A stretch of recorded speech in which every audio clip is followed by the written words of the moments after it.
Hey guys, Nadya Martinez AKA GothamGeekGirl here. Join me as we delve into the world of pop culture, TV, movies, comic books, and video games, with the occasional special guest, interviews, and industry professionals.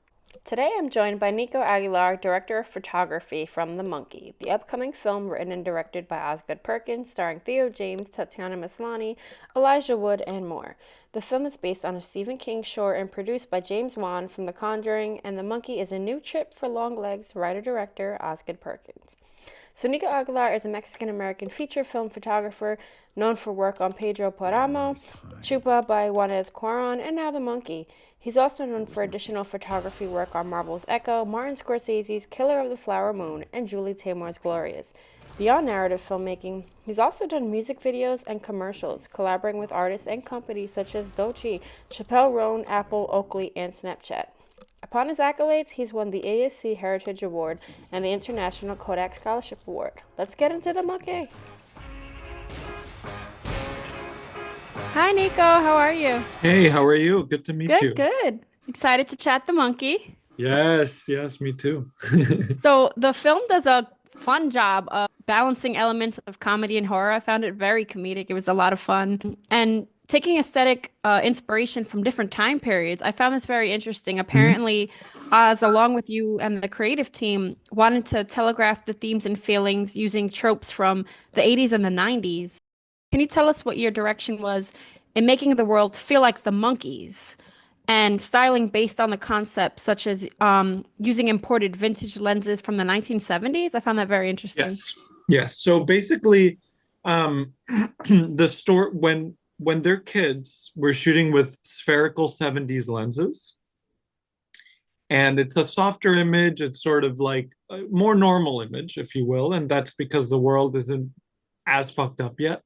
And then when they become adults, we change to these older anamorphic lenses. So now we're anamorphic. So now the image is way wackier And then because we Wednesday is wanted to Daily show that, Roker City. as you well said, the monkey's world is sort of, now it's a much more affected world. And then at the end, when it's more peaceful, I don't want to ruin the movie, but when it's more peaceful, we changed to modern anamorphic lenses. So it's still wacky, but it's now clean. And we did that purposefully to sort of show, as you well said, the world of the monkey in the film. And yes, we reference like Altman and Cassavetes, 70s directors, because the way that they move the cameras is very emotive and very free, and that's something that we really wanted for the monkey, in combination with the changing of the lenses that I feel like uh, really brought life to the temporal change in the story, but also how the monkey's affecting the world. And the film features like fun practical sets. The colors are pretty dark along with the mood. What can you tell us about building the color palette? Because I read that it's based on the emotional evolution of the main characters. So what Yes. was it like working with the production designer Danny Vermette and colorist Brian? How did you guys kind of communicate together to create the strategy? Well, first of all, Danny is such a genius production designer. Um, and also Mika, our production design, our costume designer, was genius. Um, what we knew is that we didn't want to restrict the color palette of the movie to just one or two colors. We wanted to really explore the different colors of of also the environments, right? Um, and we really lean into that. Some scenes are more neon, sort of red, others are green, others are warm, others are blue, et cetera, et cetera. But the main idea was that the scenes with the mom would always be warmer and would be more friendly. And then the scenes sort of when they're kids are generally a lot, or not a lot, but slightly brighter, slightly Mhm. sort of more friendly. And when they become adults, I really leaned on blue and green to sort of be Bill's color and warmer tones to be Hal's color.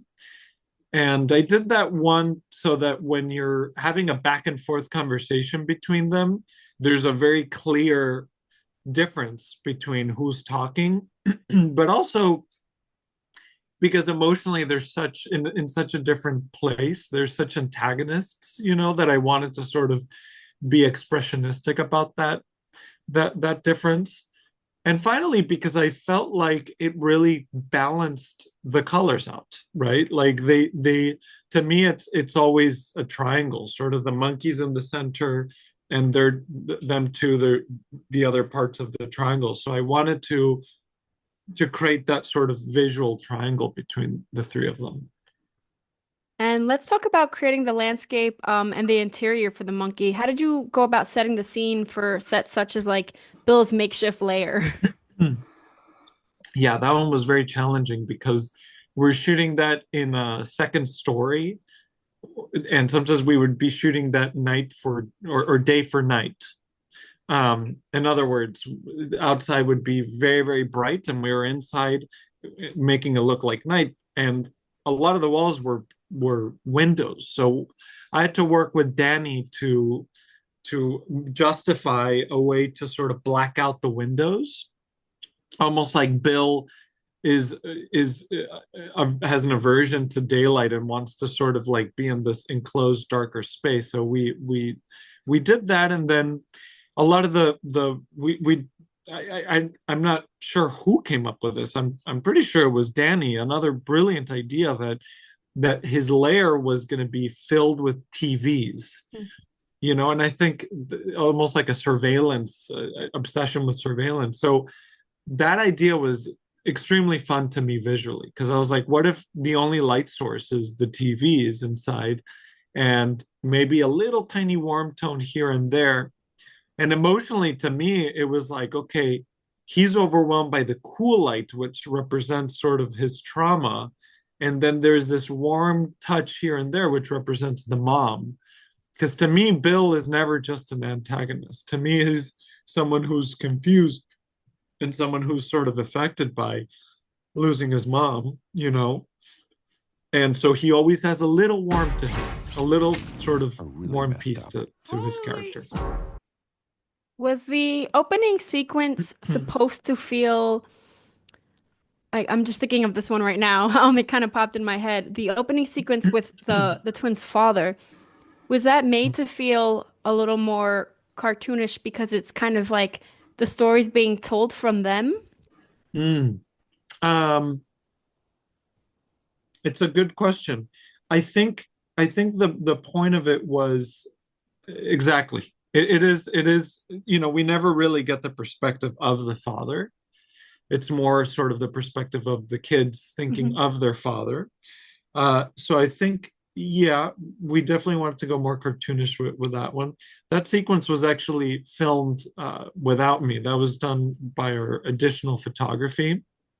Um, but in the conversations talking about it, that was definitely something that I wanted to make sure that it still felt like a part of the movie, like it still felt like a part of the kid's story. So that's why it was still shot with these spherical lenses, and it has a lot of green, which I think is a really good thing, because it brings back the reason why there's green later, right? It's to the dad, the monkey has really affected the world now, so it's all green and wacky and everything. Mhm. Awesome. Thank you so much, Nico, for taking the Yeah, time. I appreciate it. yeah, really appreciate it. Good talking to you. Have a great one. Any cobras in Maine? I mean, are there? Well, there was the one. Everything okay up there? Yeah, everything's fine.